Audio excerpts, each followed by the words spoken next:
ہم اتنے بے شرم ہو چکے ہیں کہ سچ ماننے کو تیار ہی نہیں۔ ہم نے پورے ملک میں سوچنے پر پابندی لگا دی ہے۔ نئے خیالات ملک میں داخل نہیں ہو سکتے۔ پورا معاشرہ جمود کا شکار ہے۔ ہم سیاسی، سماجی اور معاشی طور پر تباہ ہو چکے ہیں۔ ملک میں کہیں بھی امید کی کرن نظر نہیں آتی۔ آزادی ہے، لیکن صرف صدیوں پرانی سوچ رکھنے کی۔ ان خیالات میں عقل سے اندھا شخص ہی بہتری کی امید کر سکتا ہے۔ بسم اللہ الرحمن الرحیم۔ السلام علیکم، میں عامر خان۔ آج بات کریں گے اچھے انسانوں کو سامنے لانے میں ہماری کیا کیا ناکامیاں ہیں۔ آئیے اس بات کا جائزہ لینے کی کوشش کریں کہ پاکستانی معاشرہ اچھے اور بہتر انسانوں کو جنم دینے میں کیوں ناکام ہو رہا ہے۔ WH آرڈر نے کہا تھا کہ اگر یونانی تہذیب ختم نہ ہوتی تو ہم کبھی پوری طرح ہوش میں نہ آتے۔ کائنات کی ابتدا کیسے ہوئی؟ سچ کیا ہے؟ حقیقت کیا ہے؟ اخلاقی اقتدار کیا ہیں؟ ضمیر کیا ہے؟ انسان مجبور ہے یا آزاد ہے؟ خوبصورتی کیا ہے؟ یہ کچھ ایسے سوالات ہیں جو پوری انسانی تاریخ میں پوچھے جاتے رہے ہیں اور پوچھ رہی ہے دنیا۔ قدیم یونانیوں نے ہمیں نہ صرف سوچنا سکھایا بلکہ اپنی سوچ کے بارے میں سوچنا بھی سیکھا۔ یونانی ایک ایسی دنیا میں رہتے تھے جسے انہوں نے حکمت کی روح پر بنایا تھا اور وہ خود کو سماجی طور پر بہتر اور پرکشش بنانا چاہتے تھے۔ سقراط کہتا تھا کہ یہ سچ ہے کہ فلسفے کے لیے ایک موضوع کی قیمت درختوں، پتھروں یا ستاروں سے بھی زیادہ ہے، اور انسانی دماغ کیا ہے اور کیا ہو سکتا ہے۔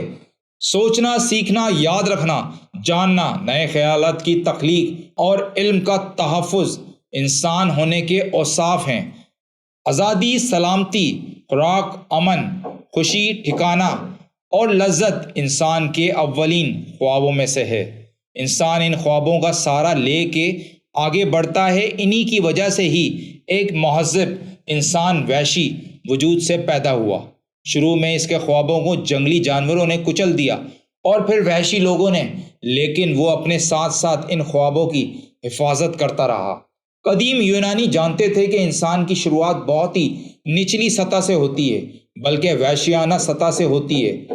دیوتا زیوس نے ہرمس کو اس حکم کے ساتھ زمین پر بھیجا، میری طرف سے ان کو قانون دو اور ان انسانوں کو بیماری کی طرح نیست و نابود کر دو جو شرافت، حسن اخلاق اور انصاف کو نہیں اپنا سکتے۔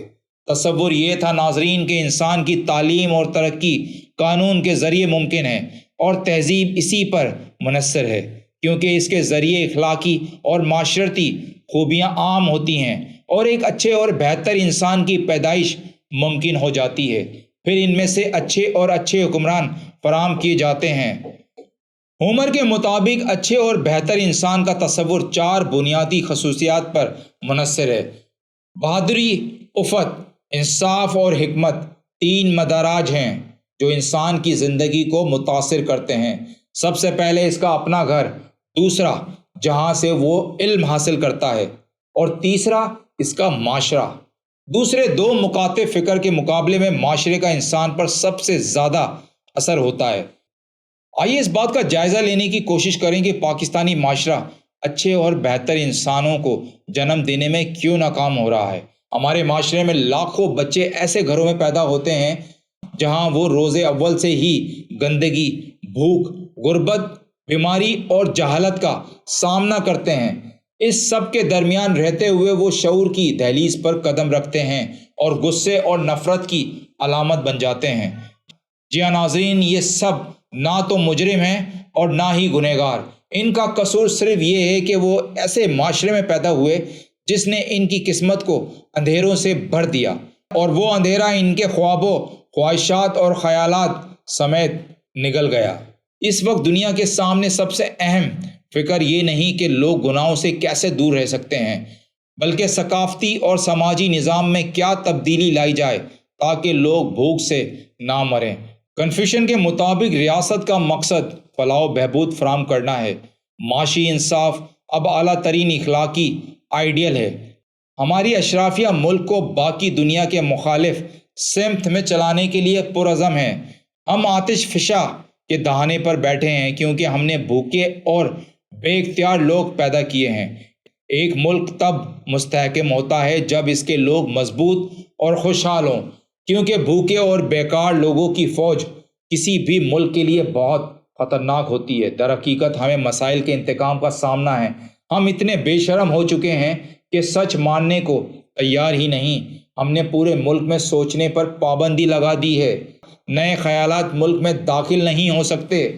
پورا معاشرہ جمود کا شکار ہے۔ ہم سیاسی، سماجی اور معاشی طور پر تباہ ہو چکے ہیں۔ ملک میں کہیں بھی امید کی کرن نظر نہیں آتی۔ آزادی ہے، لیکن صرف صدیوں پرانی سوچ رکھنے کی۔ ان خیالات میں عقل سے اندھا شخص ہی بہتری کی امید کر سکتا ہے۔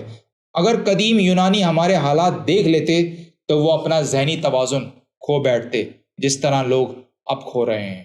ابھی تک کے لیے اتنا ہی ناظرین، اپنا خیال رکھیے گا، اپنے اس چینل کو لائک، سبسکرائب اور آگے شیئر کریں۔